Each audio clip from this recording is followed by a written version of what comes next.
पर आपका स्वागत है। आज हम लोग पढ़ेंगे घर्षण बल। इसे बोलते हैं फ्रिक्शन फोर्स। घर्षण क्या होता है? Friction force. किन्हीं दो संपर्क तलों के बीच कार्य करने वाला वह बल जो सदैव गति का विरोध करता है, उस बल को घर्षण बल कहते हैं। किन्हीं दो संपर्क तल, जैसे ये बोर्ड रखा है इस पर, तो अगर हम उधर को बल लगाए, हो सकता है ये चल ना रहा हो, लेकिन बल अगर हमने उधर को लगाया है तो इसके विपरीत दिशा में एक बल कार्य करता है। इस बल को हम घर्षण बल कहते हैं। अब ये तीन तरह का हो गया। एक स्थैतिक घर्षण बल। कौन सा घर्षण बल? एक स्थैतिक घर्षण बल।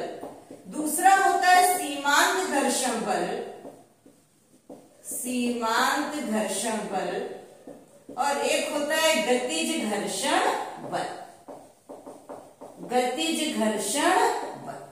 स्थैतिक घर्षण बल क्या है? Static friction force. और सीमांत लिमिटिंग फ्रिक्शन फोर्स। और गतिज है काइनेटिक फ्रिक्शन फोर्स। ये आपका तीन तरह का घर्षण बल हो गया। अब स्थैतिक घर्षण बल क्या है? बारी बारी से एक के बारे में पढ़ते हैं। यदि कोई पिंड विराम अवस्था में हो, ऐसे है, तो ये पिंड कैसा है? विराम अवस्था में है।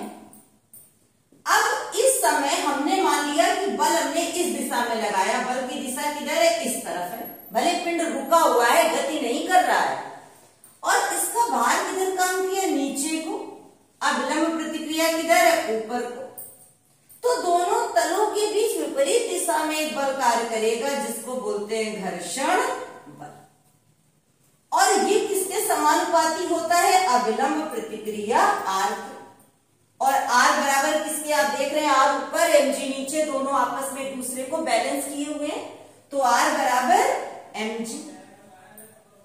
तो Fs बराबर mu S R. Mu S क्या है? जहां म्यू एस एक नियतांक है, इसे स्थैतिक घर्षण गुणांक कहते हैं। क्या कहते हैं? स्थैतिक घर्षण गुणांक कहते हैं। और आपको पता है आर बराबर mg, तो इसे ऐसे भी लिख सकते हैं Fs बराबर म्यू एस mg। ये हो गया। अब बात आती है सीमांत घर्षण बल। तो अगर वो अवस्था जब पिंड बिल्कुल गति करने वाला है, जैसे 30 नंबर आपको पास होने के लिए चाहिए, तो 29 नंबर पर है, बस थोड़ा सा ऐसे धक्का लगा तो बस गतिज अवस्था में आ जाएगा। लेकिन है तो स्थैतिक अवस्था ही। जब तक गति शुरू नहीं हुई तब तक तो यही कहा जाएगा कि वो स्थैतिक अवस्था में ही है। तो लिमिटिंग फ्रिक्शन फोर्स जो है वो स्थैतिक घर्षण बल की तरह ही, यही फार्मूला उसमें भी यूज करते हैं। Fs बराबर म्यू एस mg। ये कौन सा घर्षण बल हो गया? सीमांत घर्षण बल। अब सीमांत घर्षण बल किन किन बातों पर निर्भर करता है? सबसे पहली बात, यह सतह के चिकने व खुरदुरेपन पर निर्भर करता है। कैसी सतह है? कभी भी जो वस्तु है, जो पिंड है, उसके आकार या उसके क्षेत्रफल पर निर्भर नहीं करता है। उसमें भी यही लिखेंगे कि ये जो बल है ये अभिलंब प्रतिक्रिया आर के समानुपाती होता है। जैसे स्थैतिक में आपने देखा कि अभिलंब प्रतिक्रिया आर के समानुपाती है। अब बात आती है गतिज घर्षण बल। गतिज घर्षण बल क्या है?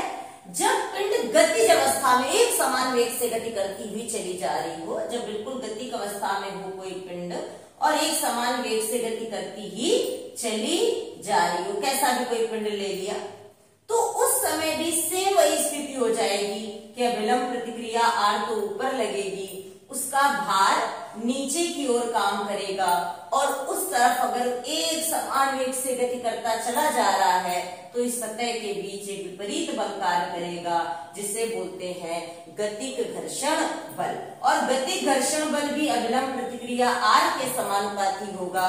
और जब ये चिन्ह हटता है तो एक कांस्टेंट आया, यहाँ म्यू एस था क्योंकि स्टैटिक फ्रिक्शन फोर्स, यहाँ पर म्यू के हो जाएगा क्योंकि काइनेटिक फ्रिक्शन फोर्स। क्या आ जाएगा? म्यू के। और आर बराबर mg लिख देंगे। तो देखिए स्थैतिक और सीमांत में क्या फार्मूला लगा है? Fs बराबर म्यू एस mg या Fs बराबर म्यू एस आर, और यहाँ F के बराबर म्यू के आर या F के बराबर म्यू के mg। जब गतिक अवस्था में होती है तो घर्षण बल का मान यहाँ पे क्या हो जाएगा, कम हो जाएगा। क्यों? क्योंकि उस समय उस स्थिति में जो पिंड है उस पर इस दिशा में अगर बल लग रहा है, गति करता चला जा रहा है, इस समय इस पर अभिलंब प्रतिक्रिया उसका भार ये Fs बराबर μs mg जब स्थैतिक अवस्था में होती है तो घर्षण बल अधिक होता है और गतिक अवस्था में घर्षण बल का मान कम हो जाता है। ये बात आ गई समझ में ना। अब पढ़ते हैं हम लोग घर्षण कोण के बारे में। तो घर्षण कोण की स्थिति पहले हम स्थैतिक पर देखेंगे। किस पर देखेंगे घर्षण कोण? सबसे पहले घर्षण कोण जो हम देखेंगे वो स्थैतिक पर देखेंगे। तो घर्षण कोण किस पर? स्थैतिक पर। किस पर? स्थैतिक पर। तो स्थैतिक पर क्या है? स्थैतिक पर घर्षण मतलब ऐसे पिंड समतल पर रखा हुआ है जब, तो tan थीटा s का मान होता है Fs अपॉन r और Fs बराबर क्या है μs r, तो r कैंसिल, तो tan थीटा s बराबर μs r। अब एक सबसे इंपॉर्टेंट डेरिवेशन है आपका इस चैप्टर का, आनत तल पर घर्षण। क्या? आनत तल पर घर्षण। सबसे पहले तो आपका ये समझना बहुत जरूरी है, आनत तल क्या है। ऐसे सीधे समतल पर कोई पिंड अगर रखा है तो इसे तो बोलते हैं समतल, और अगर कोई ऐसे कोई पिंड रखा है तो इसे बोलते हैं आनत तल, झुका हुआ तल। तो सबसे पहले तो हमने माना आनत तल पर घर्षण के लिए बोर्ड रख कर दे और पूरे पर हम अच्छे से आपको समझाते हैं। डेरिवेशन बहुत ध्यान से देखिएगा। ये हमने मान लिया ए बी सी आपका कोई आनत तल है जो क्षैतिज से थीटा डिग्री के कोण पर झुका हुआ है। इस पर कोई पिंड रखा है m द्रव्यमान का और स्थैतिक अवस्था है तो s छोटा सा बना ले। अब इसका भार नीचे की ओर काम करेगा इस पिंड का, और अभिलंब प्रतिक्रिया इस तरीके से पिंड जिस तरह से है वैसे अगर इसको सीधा काटे तो अभिलंब प्रतिक्रिया किधर काम करेगी, ऊपर को, और यहाँ कोण थीटा है तो यहाँ भी कोण क्या होगा, थीटा। थीटा एस अगर वहां लिख रहे हैं स्थैतिक अवस्था की वजह से तो लिख सकते हैं थीटा एस।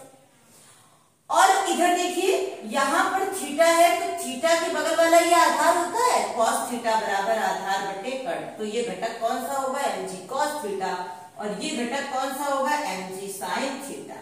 अगर पिंड अभी विराम अवस्था में है तो इसका घर्षण बल किधर काम करेगा, पीछे की ओर, क्योंकि जो बल की दिशा है वो किधर है, आगे की ओर, हमेशा विपरीत दिशा में घर्षण बल कार्य करता है। अब जरा देखिए r बराबर किसकी है, कौन संतुलन किसको कर रहा है, एक एक देखते हैं। ये बल तो अभी गति तो कर नहीं रहा है तो इस बल का तो कोई काम नहीं है, अभी केवल लग ही रहा है। r किसको संतुलित कर रहा है, mg cos थीटा को, और fs किसको संतुलित कर रहा है, mg sin थीटा को। तो fs बराबर mg sin theta equation first, और समीकरण 2 क्या है, r बराबर mg cos थीटा। हमने समीकरण 1 में समीकरण 2 से भाग दे दिया तो ये क्या हो गए, mg खा गए एक दूसरे को। fs बटे r बराबर sin थीटा बटे cos थीटा tan थीटा, फिर वही बात आ जाएगी, fs क्या है μs r बटे r, और tan थीटा है tan थीटा s, r चबा गए तो थीटा बराबर tan इनवर्स। ये हो गया आनत तल पर घर्षण कोण।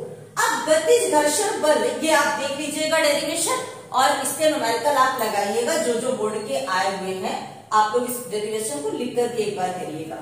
अब इसके बाद गतिज घर्षण बल 2 तरह का होता है। क्या होता है गतिज घर्षण बल? गतिज घर्षण 2 तरह का होता है, ये भी देख लीजिए। एक होता है सर्पीय घर्षण, कौन सा घर्षण, सर्पीय घर्षण, और एक होता है लोटनिक घर्षण। कौन सा घर्षण होता है दूसरा होता है लोटनिक घर्षण।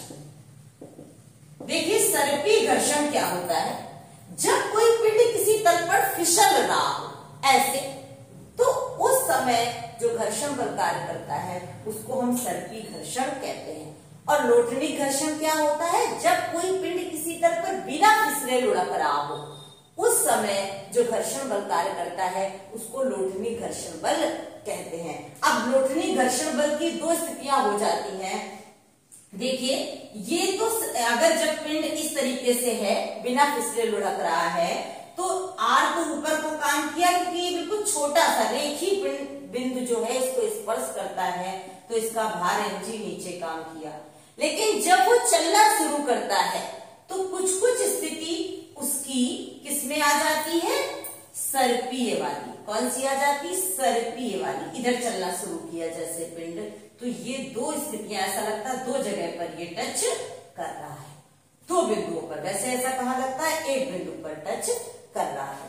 तो ये हमने विलंब प्रतिक्रिया लिखी थी, एक नई विलंब प्रतिक्रिया आ जाती है।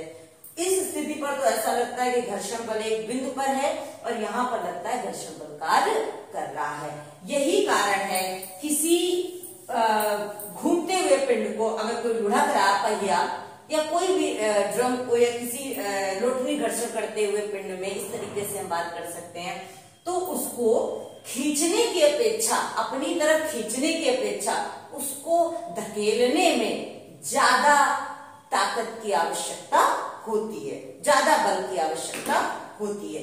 घर्षण बल लेकिन कोई भी चीज है, वैसे तो घर्षण बल चलने फिरने में मदद करता है। अगर सतह चिकनी होगी तो हम चल नहीं पाएंगे, लेकिन कोई भी चीज हद से ज्यादा कहीं पर अगर हो जाती है तो वो खराब होती है। तो ऐसे घर्षण को भी कम करने की कुछ विधियां हैं, जैसे पॉलिश करके हम घर्षण को कम कर सकते हैं, किसी स्नेहक का प्रयोग करके हम घर्षण बल को कम कर सकते हैं, बॉल बेयरिंग का प्रयोग करके हम जो पहिए वगैरह है उनमें घर्षण को कम कर सकते हैं। इस तरीके से कहीं कहीं घर्षण को अगर कम करने की जरूरत होती है तो इन विधियों का प्रयोग किया जाता है। आप लोग न्यूमेरिकल लगाइएगा, जो ना आए वो पूछिएगा, वैसे हम बता देंगे अपनी तरफ से भी। थैंक्स लास्ट तक वीडियो देखने के लिए।